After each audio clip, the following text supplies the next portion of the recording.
a little more of a conversation, back and forth, rather than simply presentations.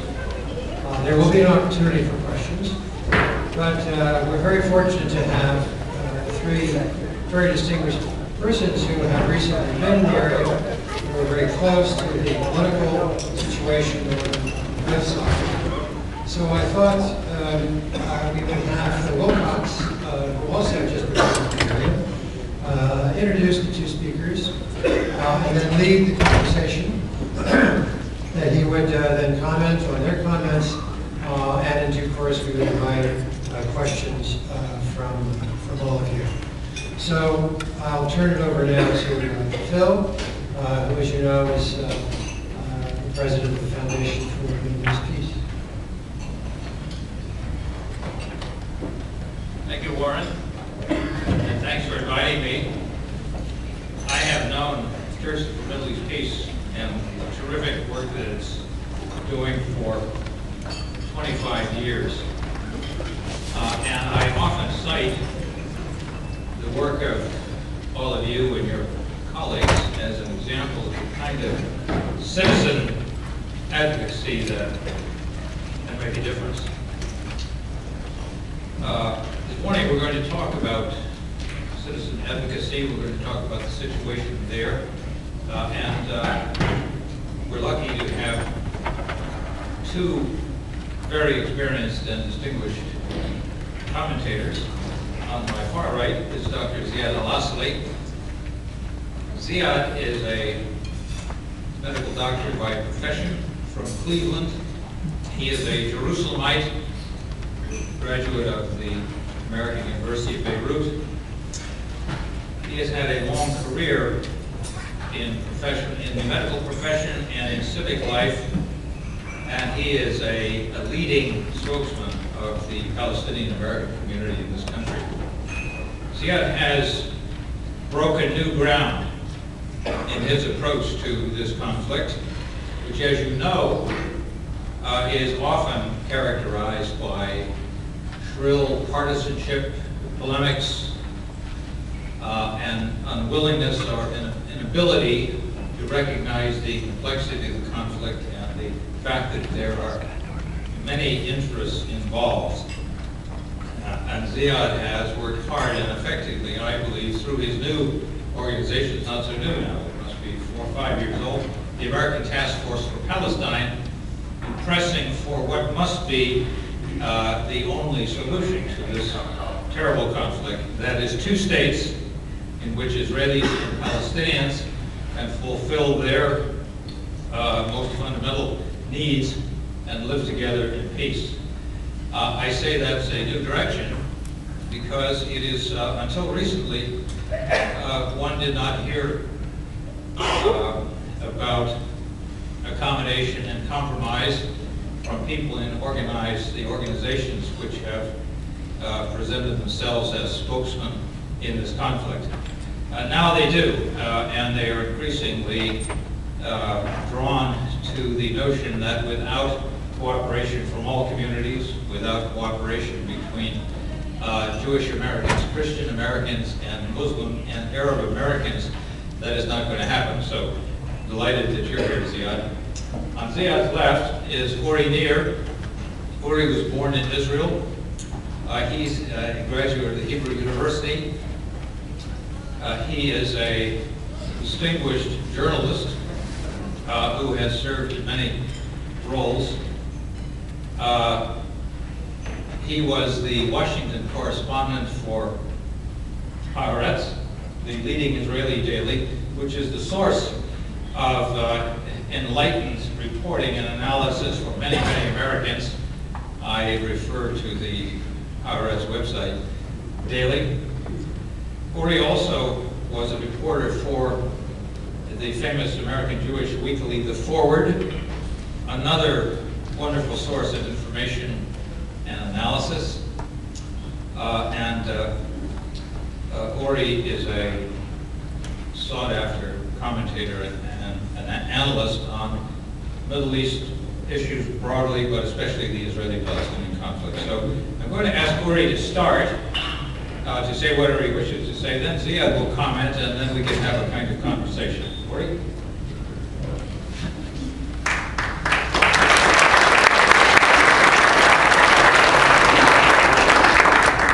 Thank you, Phil. It's really good to be here among friends, colleagues, co-activists for peace. It's good to share the podium with Ziad. Ziad and I have a lot in common. We're both from Jerusalem.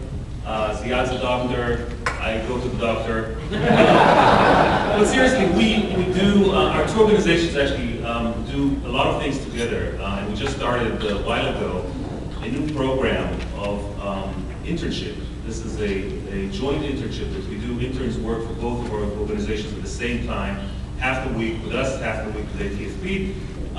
We just started it. We're hoping that as the program goes along, they will do joint projects as interns. So we're very excited about that, and there are also sort of other things that we do together, and we're really happy to have colleagues who are counterparts in our action for peace on the Palestinian side. I want to apologize on behalf of Deborah Dali, our CEO and president, for not being here today. She's recuperating from hosting 2 seders, not one, for something like 35 or 38 people, if I'm not mistaken. If I would tell you what's on the menu, what she prepared, I would use up my whole time, the whole time for my presentation, so I won't go into that. But I wanted to tell you about a thought that occurred to me as I celebrated the Seder, and I do it Israeli style. I celebrated only one, enough for me. As you probably know, you may know, the Haggadah ends with saying, "Next year, Jerusalem." And as I read it here, I remember that as a child, I used to ask my parents in Jerusalem, when we were celebrating in Jerusalem, why did we say that? Why did we say next year in Jerusalem? We are in Jerusalem, we're going to be the next year for sure. So what's the point of this? They explained to me that this is a diaspora tradition, and that in fact, in the context of the Zionist ethos, you say next year in Jerusalem because you feel and you think that the work is not done yet, that we're not there yet. There's still a way to go in order to realize the dreams of Jews who came to Palestine to establish a national home there. And I think that when you look at Israel today, what Zionism has achieved, there's a lot of inventory taking today. There's a lot of inventory taking, particularly these days, if you look at the Israeli press, the Israeli media, the Israeli public, in the context of the 60th anniversary, which we're going to celebrate celebrate in a few days. There's a sense of achievement, that there's a sense of celebration for sure, but there's also a very deep sense, I think, in Israel that we are not there yet. And I wanted to talk about that a little bit and to use that maybe as a theme to talk about the national mood, about the public mood in Israel. Israel boasts incredible achievements since its inception in 1948. I have a whole list, and I was pondering whether I should go through the list or not, and I probably should not. I'll just give you a couple of examples that I think are maybe to an extent characterize it. In the fields of high tech, of computers, many of the chips that you're familiar with today were invented in Israel, beginning from the Pentium to the Centrino. Israel has the highest percentage, for instance, per capita of computer ownership in the world. It has the highest ratio of university degrees per capita in the world, the highest per capita number of scientific papers, the highest per capita number of patents filed, the highest number of startup companies, and relative to the population, it is also the largest immigrant-absorbing nation. More museums per capita than any other country, more scientists, engineers, technicians, and so on and so forth. There's what I consider the miracle of Hebrew, of the language that was dormant for so many years, hundreds of years, and was revived in order to serve a community in the making. Yet, despite all these achievements, there's a great sense of collective national discontent. There's a sense, as I said, that we're not there yet, and that even after the journey of so many years, of 60 years, there is a whole tangle of worries, of concerns, of angst.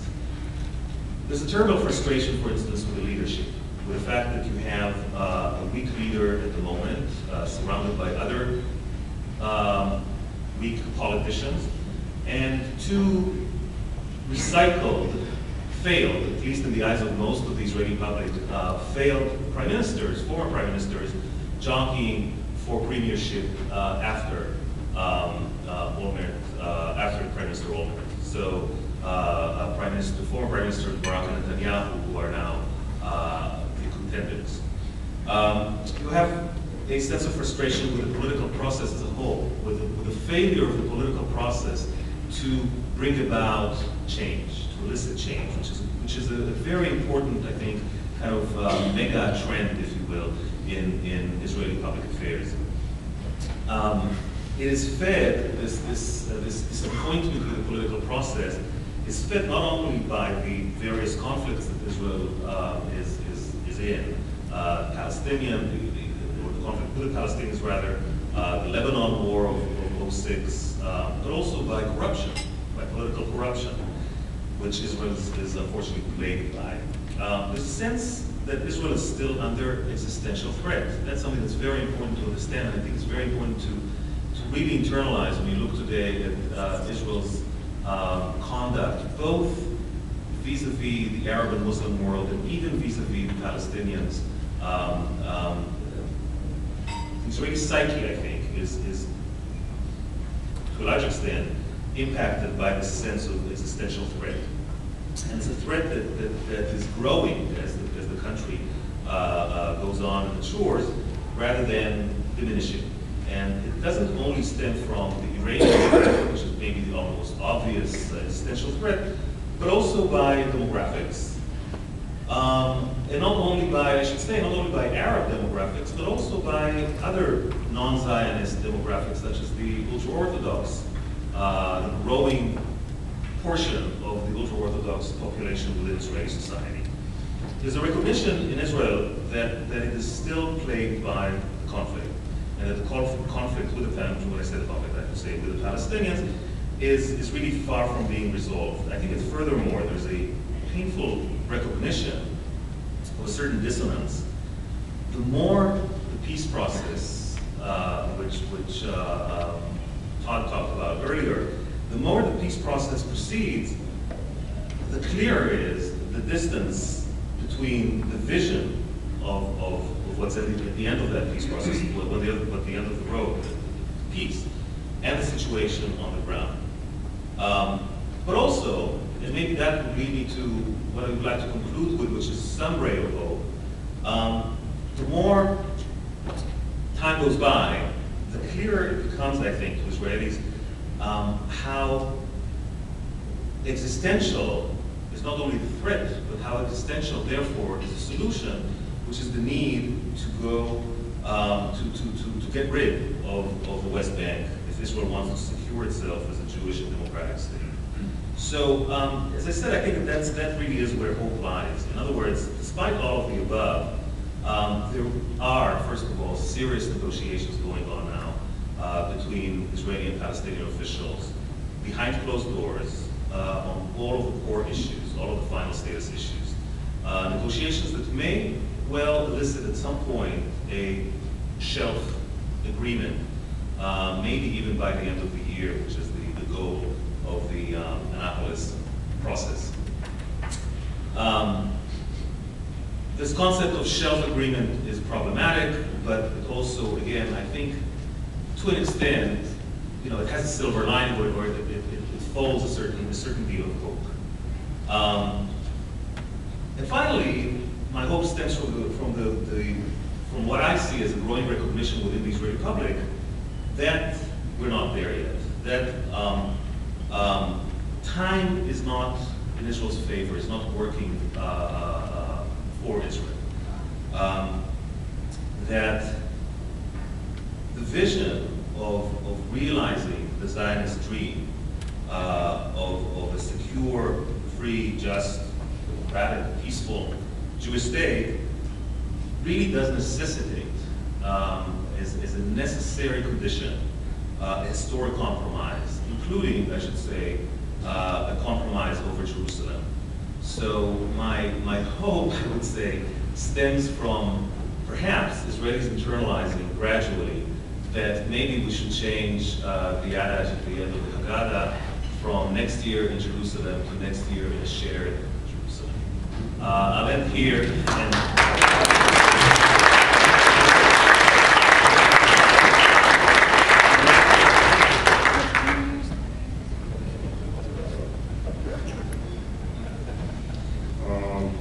good afternoon.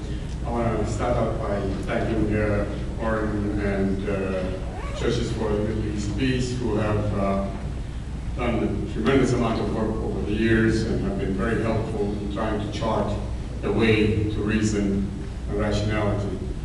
And I want to thank Phil, my friend Ambassador Wilcox, who has been stalwart on this issue for a long time. I cannot thank him enough for the kindness and help that he has extended to me personally and to our organization and Task Force in Palestine.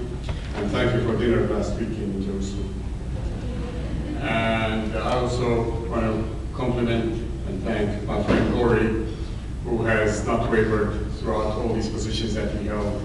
He has committed himself in action and in words to defending the very concept of two-state solution as an accommodation, not a perfect one, but one way out of the morass that we have inherited from history.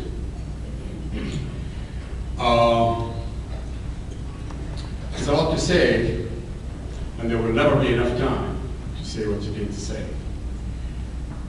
But in essence, we think that history has been unkind to all kinds of peoples. The Jews, the Arabs, the Palestinians, the Israelis, etc., dwelling on the victimization that history has bequeathed us is fine. Gives fine emotional responses and debating points, but does not guide us out of the mess that we are in now. We have to conceive of a future. Take into account what happened before, but it has to be our conception, the assumption that what happens to our children and grandchildren is much more important than what happened to our fathers and grandfathers. I just returned from Jerusalem, where I visited all kinds of people, Palestinians and Israelis, as I often do, as I always do. I have to say this time I came in with less optimism. I've been accused of being too optimistic. This visit justified the accusation to me. We are losing ground on the battle for a two-state solution. We are losing ground. Realities on the ground, the facts on the ground that have been established over the course of the last 3-4 decades on the land occupied in 1967 has made it harder and harder and harder to establish a viable state of Palestine.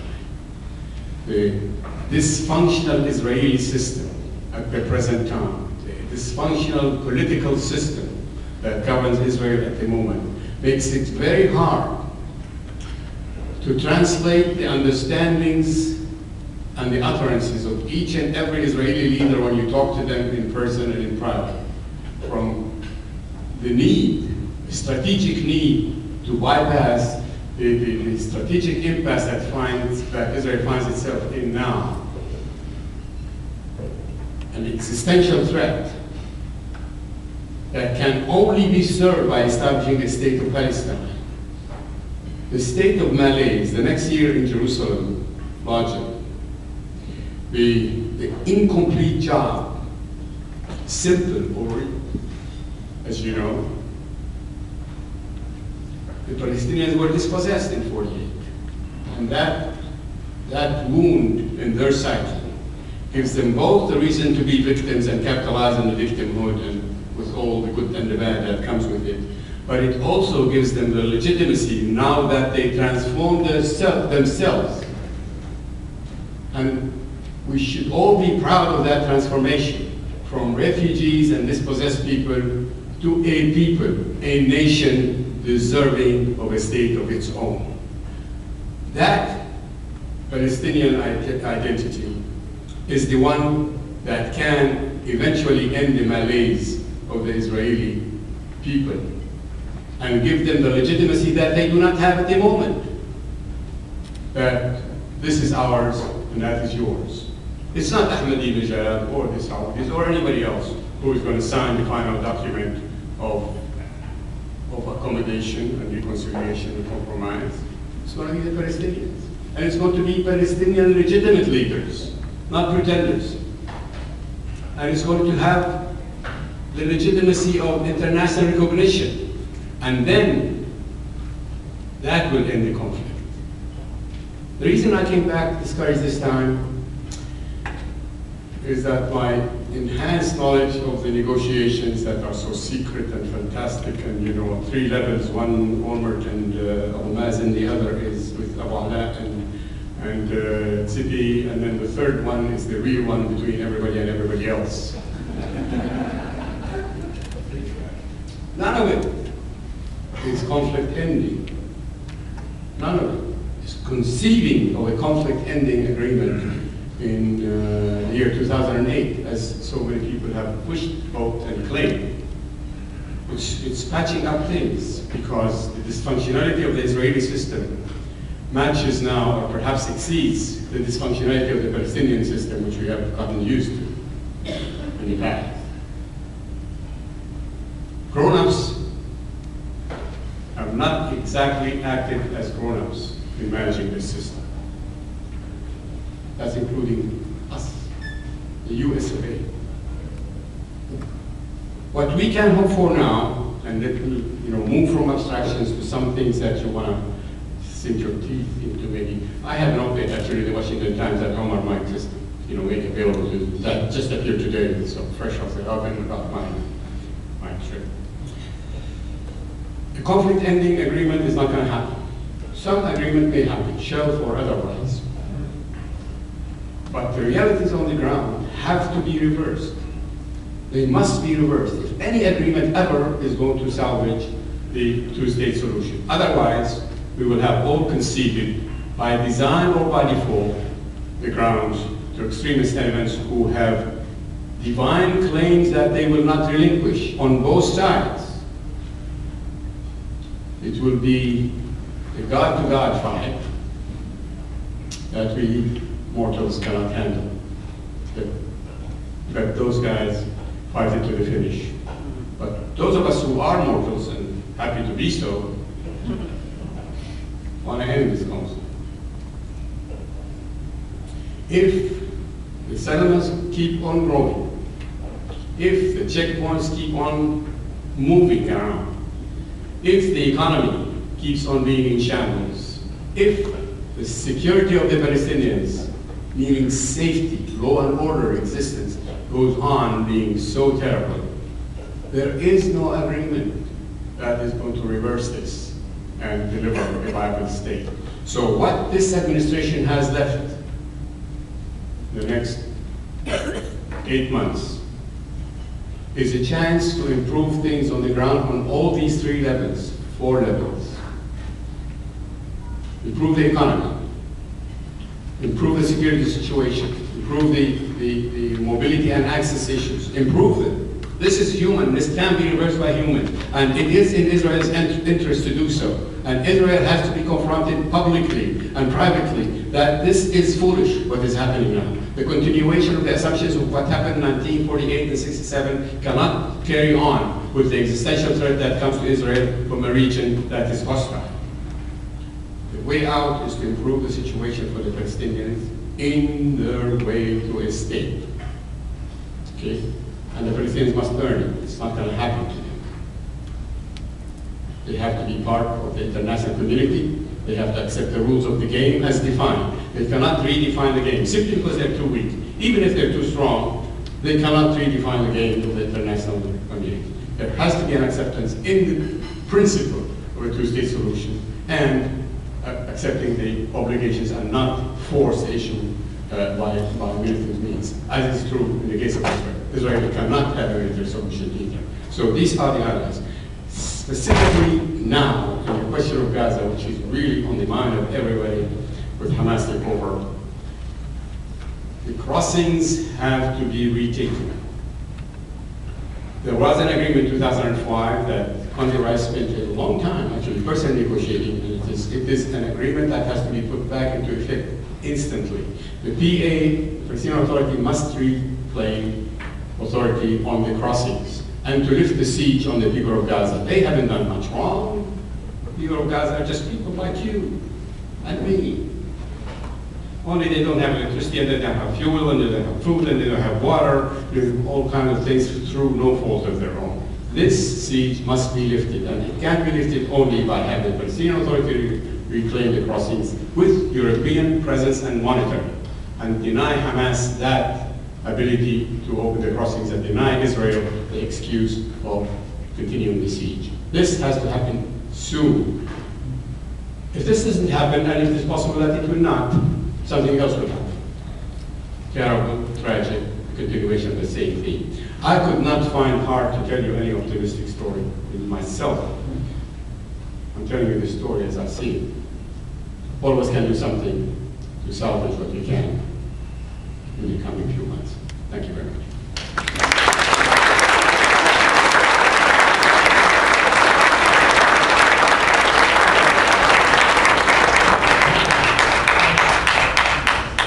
Thank you, Ori and Ziad. Those two sets of comments, I think, reflect the terrible tension that we all feel between reason, hope, a clear understanding of what must be done for there to be peace and two states, and a sense of growing cynicism, despair, as nothing happens. That wise, enlightened people like Ori and Ziad and many thousands of Israelis and Palestinians and Americans speak the truth about what must be done, talk about the grim reality on the ground, yet nothing happens. Ziad mentioned the dysfunctional nature of politics in Israel and Palestine. If indeed that is true, is this a permanent situation, or do those two societies have the means of self-correction, of creating new political institutions which can respond, first of all, to public opinion, because public opinion polls show repeatedly that most Israelis and most Palestinians are not fanatics or ideologues.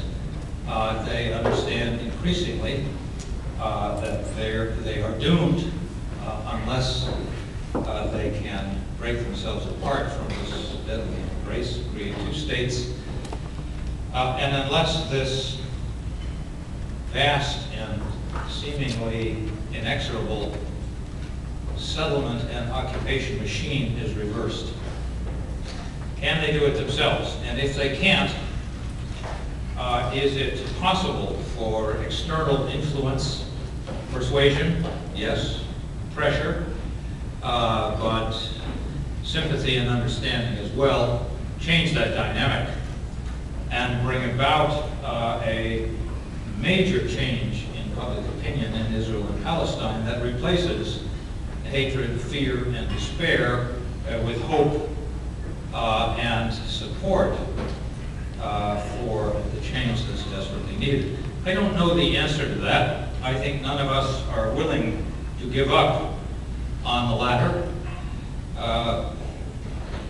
We have a job to do here at home, just as Israelis and Palestinians do at home. But let me ask Ori first and then Ziad to respond to this question. Can these societies fix it themselves?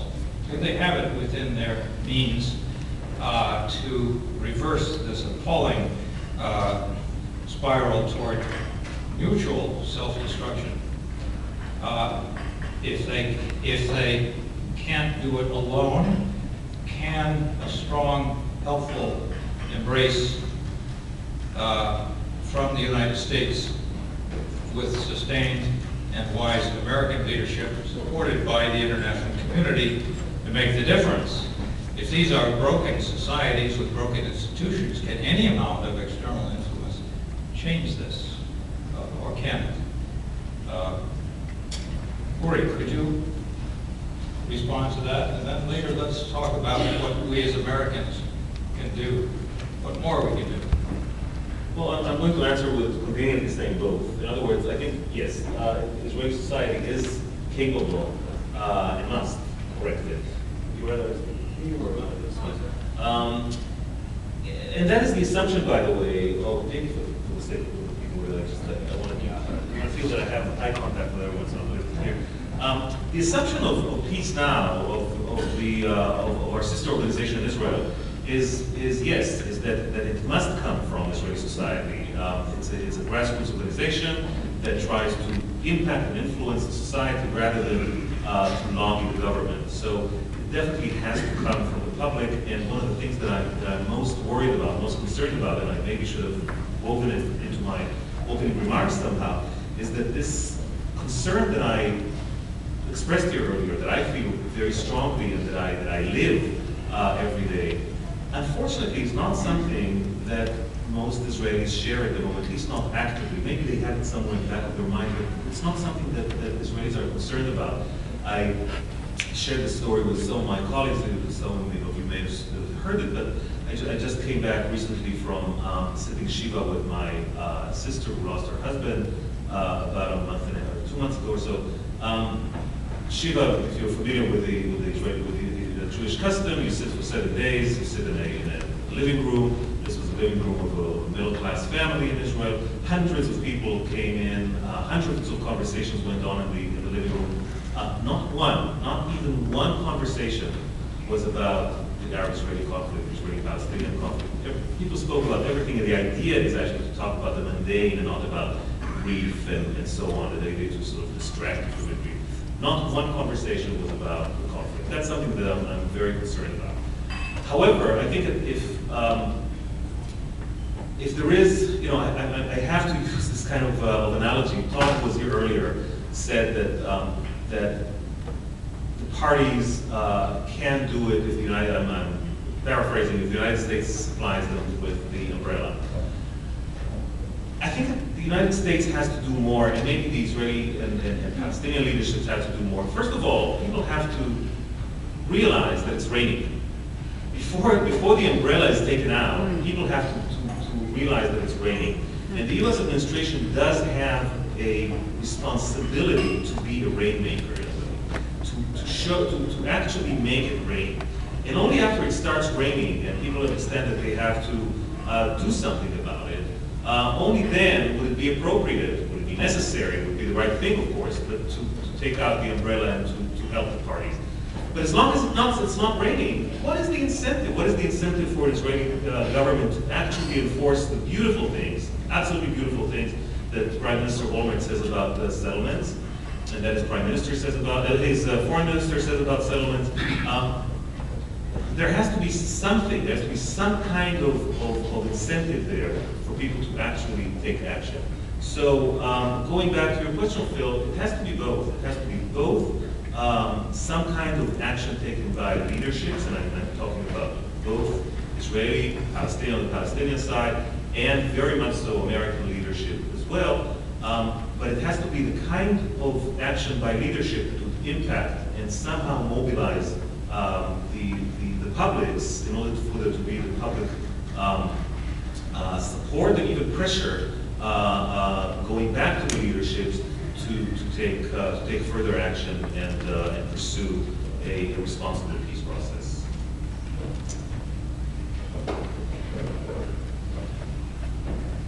I beg your pardon, but I do want to put some context here that I have not included, and I think it's necessary. To move forward, we have to build on something. The conflict was easily defined in the 40s, 80s, whatever, as one between the Israelis and the Palestinians, Arabs and Jews, etc., etc. Now the conflict has transformed itself into one between people who seek compromise on the basis of two-state solution and people who do not. And in each group you have Arabs, Jews, Christians, Muslims, and Palestinians and Israelis, etc., etc. So it's not, Ori and I are in the same camp. No question about it. Our failing, perhaps for lack of trying, is that we have not transformed our political stance into political power. We are supposed to be the majority, 70% of the Israelis, 70% of the Americans, 70% of the Palestinians, all of the Palestinian state alongside Israel. But the veto power holders, the violent men in arms, have exercised their veto and we backed off every time. Whether the veto power holder is the prime minister of the country or some kind of a thug in the streets or whatever, killing people. We should not concede when people use violence. So we have to state our objective very clearly. And when I say we, I mean those of us who are interested in a political solution on the basis of two-state solution before it's too late. In the United States, where a coalition needs to be born and nurtured, a two-state solution partnership, coalition, everybody who's for a two-state, so you give cover to those congressmen who are not brave enough to face up the opposition. You have to give them political cover, all of us. So this is something we can do here. The Palestinians and the Israelis have to have the courage, the public courage, to say things that are not popular, to pay the price, and to say them clearly. We are not, whatever we is, we are not against Israel, or we are not against Palestine. We are against the occupation. We are against a very bizarre situation that is extending. And pay the price within your own constituency. This has to be more uttered and subject to organization, political organization, crossing the tribal, ethnic, racial, and religious divide. Can this happen? I do not know, but I know it can happen in the United States. I think the toxic discourse, the anti-Semitic discourse on this side, and they talk about the Arabs as inferior human beings, barely qualified to be human, they don't even answer, whatever. This toxic discourse has to be repudiated by members of the same party. Our side of the aisle has to stop our side of the aisle transgression. What can I tell you? So many things. The politicians, when they say good things, which is easy, I think saying good things is easy. When they don't match them with deeds, they should be confronted publicly. Thank you.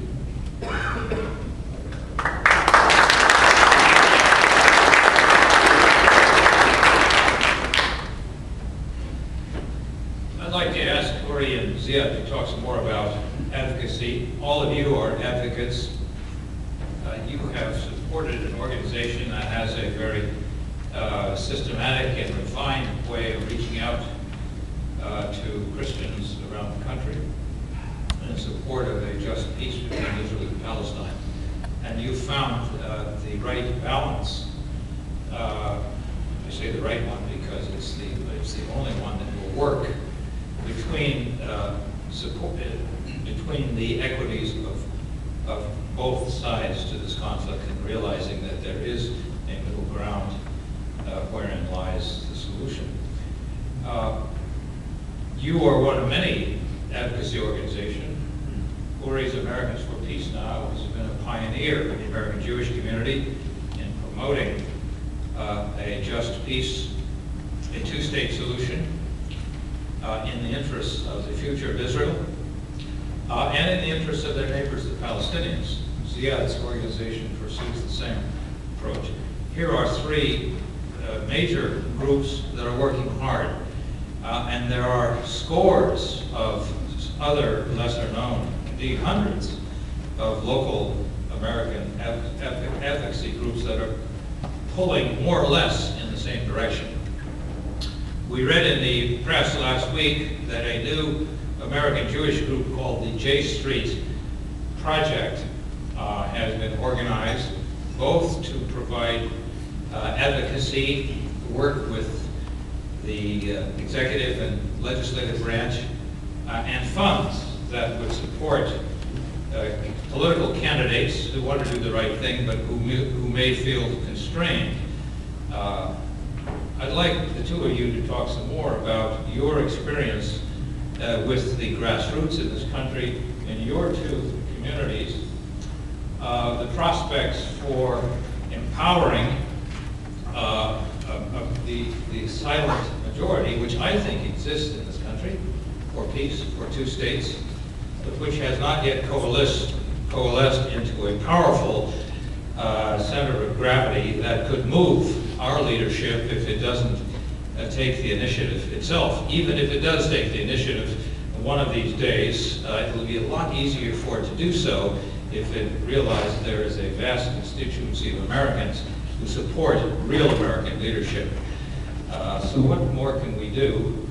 And is there a chance that these communities, they will not coalesce into one group? That's not realistic, it's not even desirable, but is there potential for deepening the critical mass of Americans who want to do the right thing and whose practice of our democratic system could help encourage and empower our political leaders to do the right thing? Thank you, Phil. Definitely yes, and I think you put your finger on the right phenomenon, on an interesting phenomenon. We see, it's interesting, we see in Israel a certain deal of advocacy fatigue. People who used to be advocates for peace, who used to be more involved, and by the way, people who were involved with the other camp as well, are experiencing some fatigue. There is a great deal of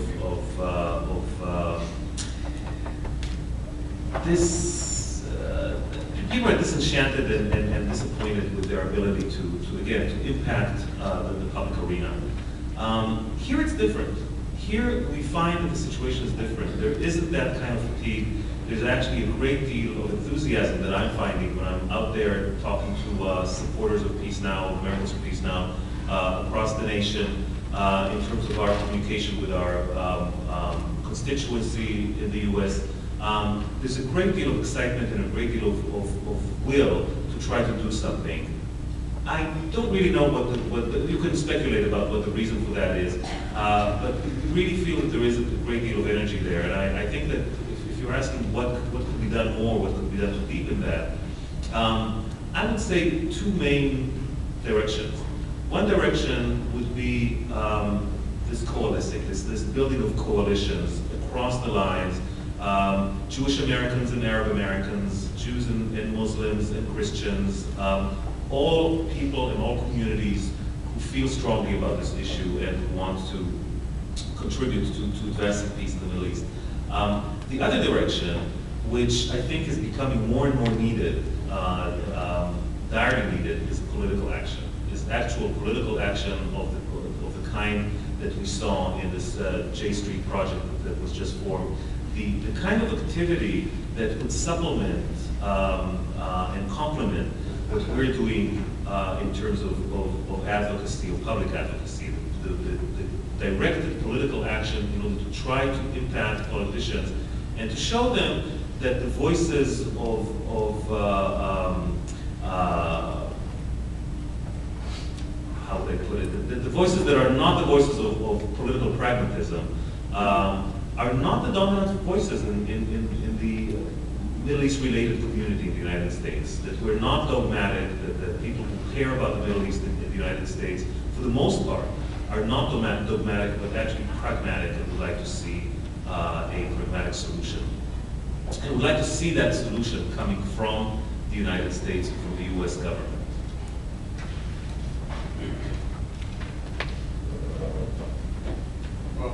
I, for one, have called and will continue to call for a national coalition for a two-state solution. Very broad, just one sentence, agree to it.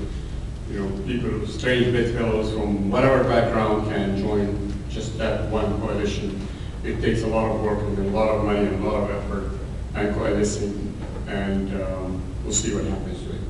I want to specifically talk to you about a segment that you probably are not all that familiar with, that perhaps you have some opinion about, but you do not perhaps know enough about, which is the Arab, Palestinian, or Muslim American communities. These are not the same, of course.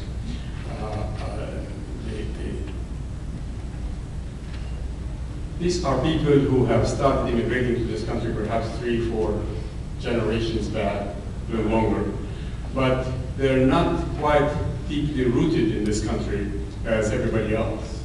And they have been even before 48, before 67. They're more or less the other. There are 3 categories of people. Arabs in America, you can say Muslims in America, and Americans of Arab origin, and Arab Americans. 3 distinct groups that behave differently. The Arabs in America are people who have come here even 50 years ago and still watch Arab TV and know much more about what's happening in downtown Cairo than if they had a congressman. What is the Congress, by the way? There is that. Okay? And the newcomers have, in many ways, accentuated this otherness. The Americans of Arab heritage have come several generations ago and found it easier to be like everybody else. They can look the same, they can name their children the same, and they can, in fact, excel as individuals, and they do not have to live with that legacy of otherness and foreignness, and perhaps more aptly called racism, if we're not politically correct. And they got away with it, with a guilty conscience perhaps, but they did. The Arabs in America are more or less people like us. We're saying, okay, we're just like everybody else. We're Americans, that's what we are. And we know the system, and we can, live within the system and operate within the system and associate within the system and advocate for the national interest, like everybody else. We're not defective. We can articulate a couple of sentences, and we can say it's good for America to have a state of Palestine. Now, I say all these things because, there's a lack of symmetry on this issue if we are to depend on the Palestinians or Arabs or Muslims to represent one part versus the other. It's not a zero-sum game. If it is a zero-sum game, I can pretty safely predict where the zero will go. It's not. It is about an objective. We should be partners in achieving an objective. I can bring 1%, you can bring 72%, that's fine. But I have a 1% value of effort and work. If we start rethinking our zero-sum game approach collectively, and this has to be done publicly and painfully, and putting up with the criticism from your own group that just cannot see how the hell can we, excuse me, I genuinely apologize. How can you do that? And what are you talking to the Jews, for instance, or to the White House? It's a problem to be talking to the White House. I don't know where to talk to if you want to impact things. But anyway, this is a mindset. So we need all to figure out ways out of this. Figure them out. Use the brain that humans use to lock the animals in the zoo rather than be eaten by them. This is what we need to do. And this has to be a national debate in order to improve the advocacy, decrease the racism across the board, and be more forthright in naming the issues as they are. We have about 5 minutes left. There are several questions here on 2 themes, and I'll ask our commentators to respond briefly. First, something that you've all heard over the years. I've heard it hundreds of times. People say, well, the U.S. is a generous donor of economic and military assistance to Israel. Why don't we just cut off our aid and persuade them to make peace?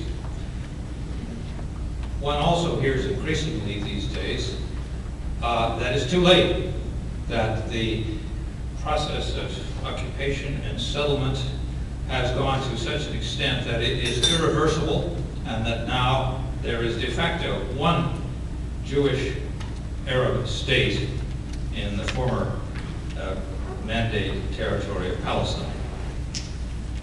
Warren said, well, is there a plan B in place in case the two-state solution fails?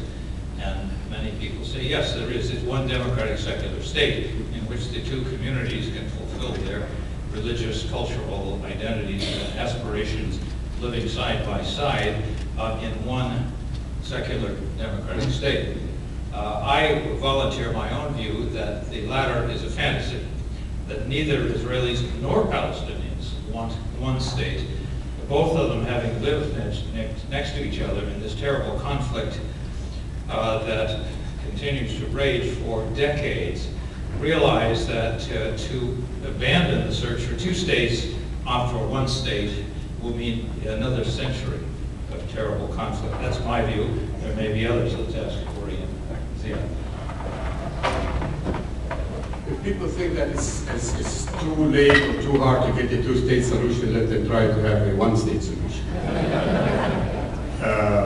This is something that's happening by default. No way that this can be a serious pursuit of a political objective. I do want to address the first part of your question, though, Phil. Applying pressure on Israel. I have spent 10 years of my life studying the history of the Jews in America, and the Jews in the world, and in America. There's been a distillate of pain and suffering in the psyche of the Jewish individual that is very easily tapped by anybody, from the sophisticated statesman to the worst demagogue, especially now after the 20th century. The Jews of Israel are divided about the two-state solution, genuinely divided.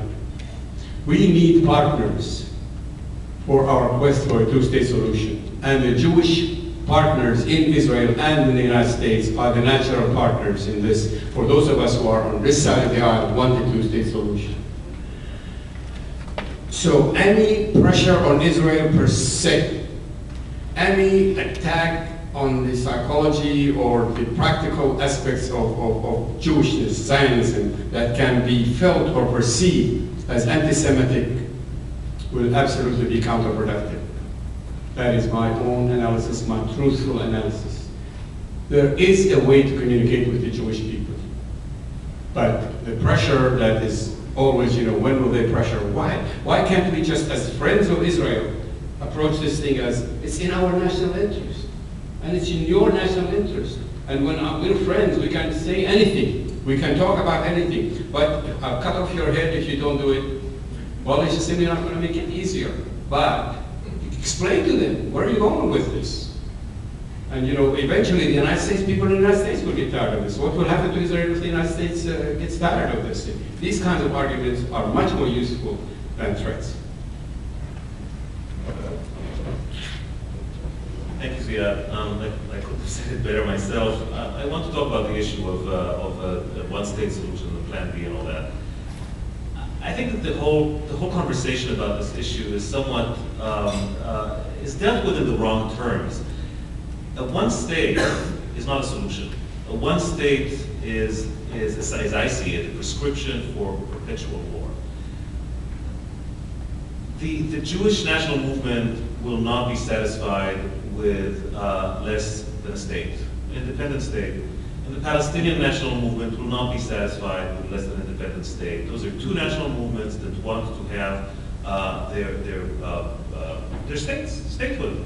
And that's something that can be done. It still can be done. It is not irreversible. It's not too late. It will be very, very difficult to turn back the demography, the topography, I should say, not the demography, on the ground. We just had the director of Peace Now's settlement watch here in Washington. And one of the questions that she was asked was, when do we know when it's irreversible, when it's too late, when you cannot turn back the settlement topography? And she had a few good answers, which I won't go into now. They really do have to do with the contiguity of future contiguity of Palestinians on the ground. But I think that that there's also a certain point psychologically of irreversibility, which I would like to focus on. And I think at that point is the mere thinking about the plan B. I think it's when you start thinking about, okay, if this doesn't work, where do we go? What do we do? How do we make it something else? Well, this something else is this kind of one state, mess. And if you think about it, and if you try to put flesh on those bones that do not hold together, that do not form a skeleton, you will end up with this kind of mess. So I would say, don't think about the plan B. I would say, go to peacemaking in the same way that Colin Powell advocates going to war. Total victory. This should be an all-out effort to try to get this two-state solution on the ground. Both communities, both nations, both parties, both leadership should harness themselves to this kind of vision that is really the only vision that can supply us with a real solution to this conflict. If I may just add one thing. The too late argument makes no distinction between the settlement and the settlers. I submit that this distinction should be made.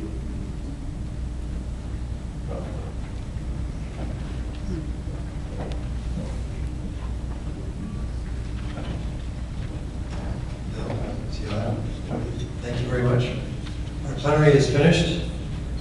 We will now reconvene in a few minutes in the workshops. You can have the schedule of the workshops and the room numbers on your program. Thank you all very much.